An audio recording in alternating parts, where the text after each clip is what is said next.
Assalamualaikum warahmatullahi wabarakatuh. Alhamdulillahi rabbil alamin. Wassalatu wassalamu ala sayyidil mursalin wa ala alihi wa sahbihi ajma'in. Amma ba'd. Respected teacher, parents and my dear friends, Miladun Nabi, the celebration of birth of Prophet Muhammad sallallahu alaihi wasallam, the messenger of Allah. He was born in Makkah on the 12th of Rabiul Awwal. His father's name was Hazrat Abdullah. His mother's name was Bibi Amina. He belonged to the Quraysh tribe at the age of 25. He married Hazrat Khadija at the age of 40.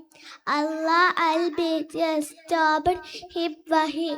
Allah revealed his last book, Holy Quran, to Hazrat Muhammad sallallahu alaihi wasallam. He preached Islam for 23 years. He bore many hardships in his journey of Islam, but he never stopped preaching Islam. Thank you. Assalamu alaikum.